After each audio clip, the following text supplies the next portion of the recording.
What is your favorite insult? I bet your parents try to change the subject when their friends ask how you're doing. If you were any more inbred, you'd be a sandwich.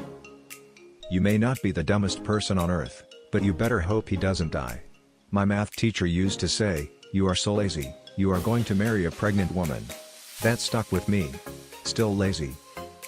When I was a kid, my father said this about one of my more dim-witted friends: "That kid is so dumb, if he fell into a bucket of tits, he'd come out sucking his thumb." I don't know what cracked me up more, how funny of a phrase it was, or the fact that it rhymed. Whoever threw that paper, your mom's a hoe. You're impossible to underestimate. You're a complete tool but not half as useful. I read this on another Ask Credit post. Went something like, "I expected nothing and I'm still disappointed." The first time I heard this was in GTA SA. CJ randomly yells it at people he crashed into. Are you a professional moron? Or just a gifted amateur? You're just a collection of personality flaws masquerading as a person. I never forget a face, but I'll make an exception just for you. Why are you playing so hard to get when you're already hard to want?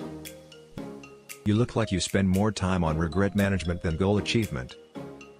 Mr. Rogers would be disappointed in you. You are the human equivalent of a participation award. Christopher Hitchens on Jerry Falwell: "If you gave him an enema, you could bury him in a matchbox." In 8th grade I told a teacher, "If I was half the man you were, I'd be a quarter of the man I am." I said stupid things all the time without any forethought, so I was impressed when that one made sense. Teacher was too, but he made me write everything on the whiteboard anyway. I've used it sparingly since then. It starts out sounding like a compliment, but ends up being an insult, so it takes people by surprise when used in light banter. You remind me of Rapunzel. Only where Rapunzel let down her hair, you let down everyone in your life.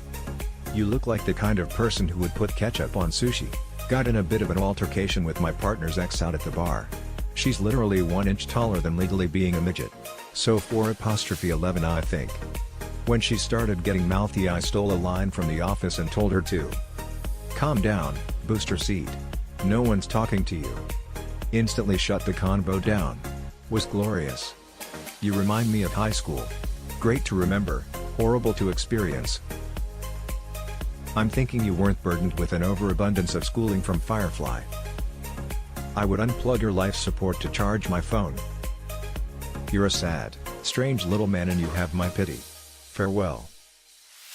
I once heard a guy in Ireland refer to his child as "you absolute misfortune." Just really stuck with me. It's a great line.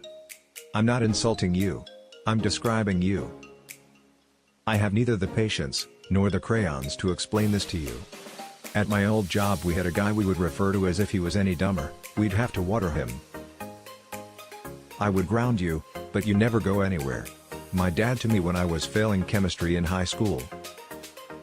If I ever felt like killing myself, I'd climb up to your ego and jump to your IQ. It looks like your face caught on fire and someone tried to put it out with a fork. In Overwatch last night someone reported my teammate because her aim was too good and said reported for aimbotting in match chat. When we beat them, fairly, she's just an insanely good shot, no aimbot required. My other teammate just responded with reported for smooth brain, and something about that has had me cackling ever since.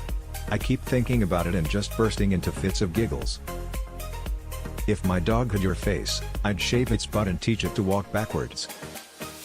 I remember once on a post on r/murderreadbywords somebody referred to someone else as a vitamin D deficient circus clown, and I have no idea how they came up with that insult, but it's hilarious. You six-piece chicken McNobody. Once heard a very drunk man scream "You are Walt Disney's worst creation" at some random woman in a pub. I was pretty impressed with that one. I heard this the other day. Two big burly bearded guys messing around and one had a good dig at the other, but second guy retorts, "Please don't mind my lesbian sister." If you were in a loser competition, you would come in second place.